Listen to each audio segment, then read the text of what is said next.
மிகப்பெரிய சந்தையாயிருச்சு. சந்தையானதுனால என்ன ஆயிருது? என்ன ஆயிருது? இந்த படத்தில் நீங்கள் பார்க்கிறவர் கன்னியா நாட்டை சேர்ந்த சூழியலின் தாய் வங்காரிம்மா தாய். இவன் என்ன சொல்றான் நமக்கு?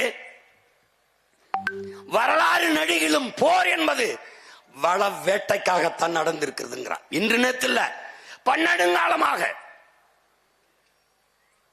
வள வேட்டைக்காகவே நாடு பிடிக்கவும் எல்லை விரிவாக்கவும் இவர்கள் போர் செய்தார்கள். சொல்லியிருக்க விளங்குதுன்னு நினைக்கிறேன். அந்த அடிப்படையில் அடுத்து பிரிட்டிஷ் உளவாளியினுடைய வாக்குமூலம் என்கிற அந்த ஆலிவர் கெம்பர் அவன் என்ன சொல்றான் பாருங்க. அம்மா வங்காரி மாத்தாய் ஆலிவர் கெம்பர் பிரிட்டிஷ் உளவாளியின் ஒப்புதல் வாக்குமூலம் பாருங்க. மூன்றாம் உலக நாடுகளை சிதைக்க உளவாளிகள் நடத்திய சதி குறித்த ஆவணம் ஆலிவர் கெம்பர். இவன் என்ன சொல்றான்னு தெரியுமா? இது சின்ன புத்தகம் தான், நீங்க படிச்சீங்கன்னா தெரியும். எதுக்கு இந்த புத்தகத்தை போடுறேன்னா தேடி படிப்பீங்கன்னு தான். இவன் என்ன சொல்றான்? நாங்கள் வந்ததெல்லாம் நாடு பிடிக்க அல்ல,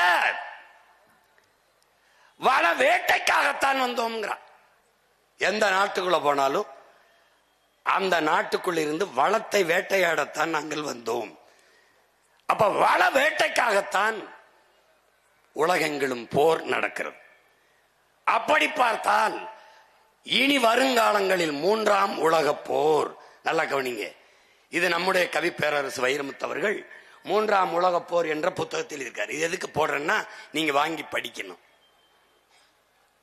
இதற்கு முன்னாடி வளம் என்பது பெட்ரோல், டீசல், தங்கம், வைரம் இப்படி இருந்ததெல்லாம் வளமாக கருதப்பட்டது.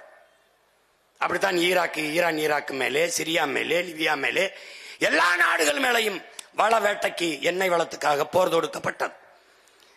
ஆனால் இதில் எந்த வளமும் இல்லாமல் வாழ்ந்து விட முடியும், நீர் இல்லாமல் வாழ முடியாது. ஆக இந்த வளங்களில் எல்லாம் மேலான வளம் நீர். அதனால் தான் மூன்றாம் உலக போர் ஒன்று வந்தால் அது தண்ணீருக்காகத்தான் இருக்கும். அதிலே நீ முழுக்க படிக்க வேண்டியதில்லை. 300 இளைவர் எழுதியிருக்கிறார். ஆதியில் காடுகளில் நாம் வேட்டையாடி உண்ட போது விலங்குகளை வேட்டையாடி உண்டோம்.